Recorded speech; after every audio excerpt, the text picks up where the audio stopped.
Ah, Rainbow. If you're as old as me, you'll remember watching this as a child. It's one of the campest shows I think I've ever seen. This is about 1983, this one. You've got Zippy at the background there, who never shuts up. That's why he's got a zip on his mouth, so he'll stop talking. Then we've got Jeffrey, who is apparently looking after them, although I think there's a little bit more involved in his apparent looking after them, if you know what I mean. And then he's got a neighbour who just pops around occasionally, but don't worry, we're only just getting started. And as you can tell, it's a product of the 80s. Isn't this brilliant? Now that's Zippy, George and Bungle. And I thought George was short for Georgina, but it's not. Actually, the pink one is meant to be a boy as well. And then you've got Bungle, the bear that walks around naked all the time. Apparently that's quite acceptable to Jeffrey. He's okay with a naked bear walking around with these two small creatures here. Now, they always had some sort of story they had to tell, or a morality version. Look, come on, you got to think. It looks like a girl, doesn't it? And as I said, I always assumed it was. I only found out later on. They used to do these little snippet bits in between sketches. Now, he's going to try and cook, which is highly fascinating and extremely boring, because he can't actually eat anything, because he's just somebody with his hand up his arse. Oh god. And then they give him a little sketch. The rainbow flag thing there, yes, this is a very gay programme, by the way, just so you know. And as I said, I wasn't, aware of it at the time, but yes, needless to say, as I got older, I became aware of certain things. There's Bungle trying to carry a bag, because he's hence his name, Bungle. Now, if you notice, Bungle's not well today, but he's in bed in his pyjamas. So he walks around naked, but when he goes to bed, he puts pyjamas on. But that's quite normal in Rainbow. This is how it works. Just, oh dear. Look, you had to be there when I was a kid to experience it. What a great show. Yes, he's very happy. And then they do this, look. This is just... No. And this is Rod, Jane and Freddie. I feel sorry for Jane because she's stuck in between the two of them. So, either they have a threesome or something, I don't know. I just don't want to know anymore. Right, quite scary. Let's crack on to the next one, shall we? Tonight, I'm going to show you... Now, this is Rod and Emu, something you probably had not seen before. But it did travel to the States, if I recall. But it's basically another bloke with his hand up the arse of a puppet. But that was his whole career. Unfortunately, the chap did die by falling off his roof trying to fix his aerial. But never mind. You've got to watch the emu, though. He is absolutely hilarious. And watch this bit. Just watch this bit. You see, he's always attacking everything that comes into, his eyesight for some reason. I don't know why he's so aggressive for an emu. But, yeah, he's always in a bad mood. But, there you go. That's Rod and Emu. Now, the show, as I said, travelled. But there's also something else involved in this, which I'm going to explain to you in a second. That's part of the... Doesn't this just look wrong? Yeah, look, this is the stuff that I watched as a child, okay? This was acceptable when we were watching TVs. I probably watched it in black and white, actually, because we only had a black and white television at the time. They had quite a good career in terms of entertainment. But yeah, it's meant to be a children's show, but you're going to see something quite shortly that isn't meant for children. Even though there's always innuendos in these shows back then. But you got away with it because they were just after the 70s, remember? So that's fine. So watch Emu now, talking to this woman, yeah. That's all good. Yeah, he likes her. Yeah. She's pretty, nice. You watch him. He's going to check her out when she walks by.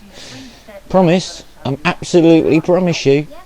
He wants to check her ass out. Watch it. There you go. He's just checking her ass This is meant for kids. Anyway, regardless of all of that, as I said, this is one of the programs that I used to watch as a kid. And I'm old now, but we're going to get to something that's slightly more interesting other than Rod and Emu. They introduced a character later in the series called Grotbags. Now, she didn't actually have her own TV show in this country until about, I think it was about 1990.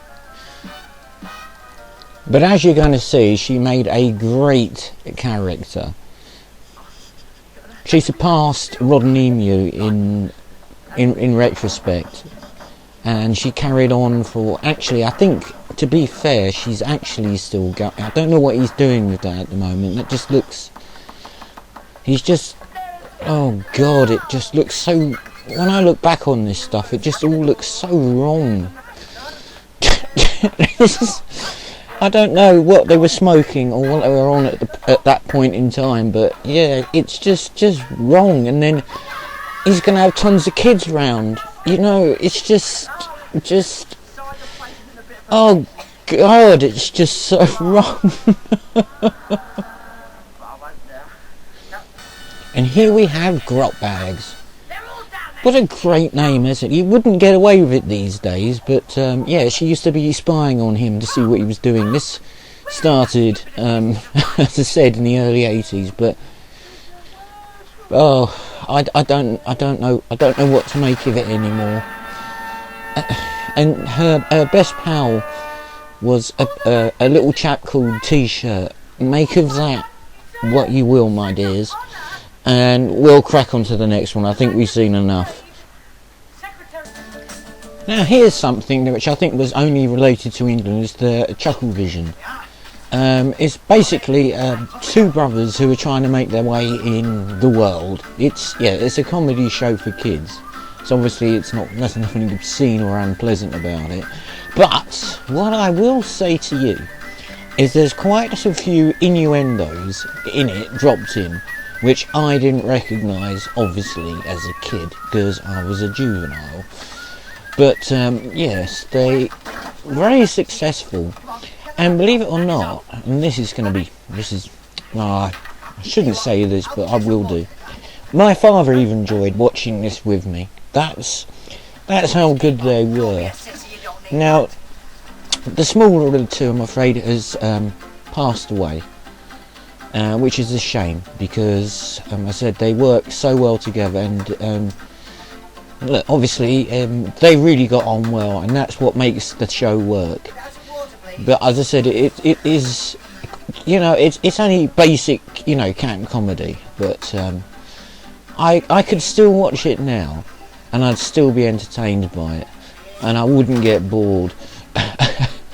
And that, for me, that's saying something, because, you know, like, my attention span for things I don't like is very short. But yeah, essentially, they're always just trying to make their way in the world without getting away, you know, without working. And, yeah, it never transpired or worked out for them in their favour. But it was funny, and I found it really entertaining. It's trying to... It's trying to explain him how a clock works. But yeah, they did a lot of sketches, and they were always well timed, very well done. Oh, there you go. Look, I can't say anything better about it. If you haven't heard of it or ever seen it, I completely recommend watching the Chuckle Brothers, because I think they're very good. And it's a shame that well, the other one died. So right, alright, we're cracking to the next one, I think.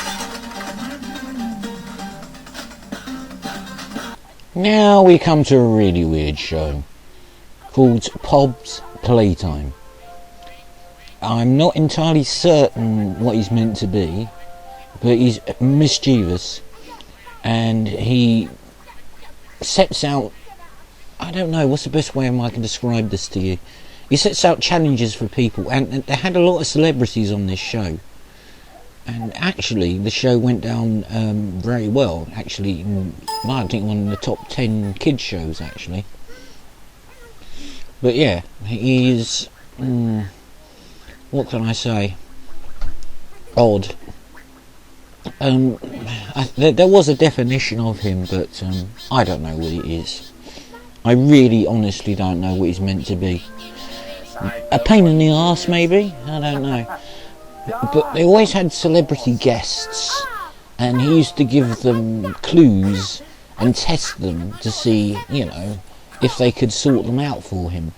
And that's Brian Blessed, as you can probably see.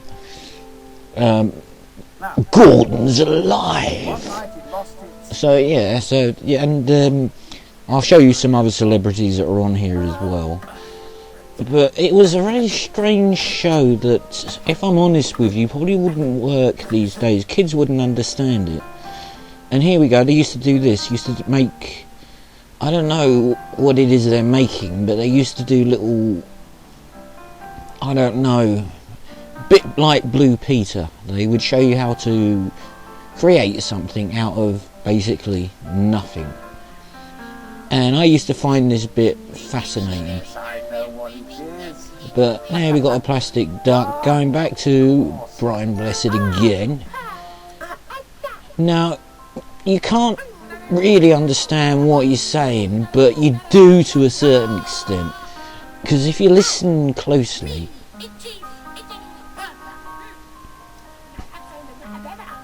yes, it makes, yeah, you can understand it after a while, but as I said, he could become quite obnoxious. But I think that was what this character was meant to be. Slightly annoying, because he used to play with people. Not like that. And we've got a name like Hobbs Playtime. You know, what does that envision in your mind? Should we not go down there any further? And as I said, this was meant for kids. But never mind. Another show of the 80s which was very popular and I really enjoyed. So let's crack on to the last one for this part. Now we have a show called Puddle Lane. It's essentially like a wizard that can tell stories by... This is going to sound quite bizarre to you if you haven't seen it, but as I said, remember I'm going back a long time now. By sticking his finger in a little puddle, and he could create stories. Now this was aimed at a younger audience, to be fair, but I always liked the character himself. It's quite fascinating, and I love the fact that every time there was always a new story, and the stories that he conjured up was the most impressive part of the show. Yes, he had people that come along, he had his counterparts in it, like the little green goblin there, but yeah, he would always conjure up a story to tell you, but there would always be a moral to it, a bit like, a bit like Mask. They always had a moral at the end of the story, so here he goes, he's going to start it off now, and he's going to start a story off. And that was the bit that I like best. But as I said, I'm going back a long time, and this was aimed at children, not obviously adult, but it's aimed at very young children, I should say. I never got bored watching it, but it's just one of those shows I think that only worked at the time when I was watching it. But that's because, you know, I was a kid. But there you go, that's part 1 of my top 5 80s TV shows in the UK. Now, if YouTube don't block this, I'm going to do the rest. But if they do, then you'll never hear about it, and that'll just be the end of it, and I'm not mucking around anymore. I'm sick and tired of YouTube cutting my videos off. Well, there you go. Hope you enjoyed that, and we shall carry on with the next 5, hopefully. Take care.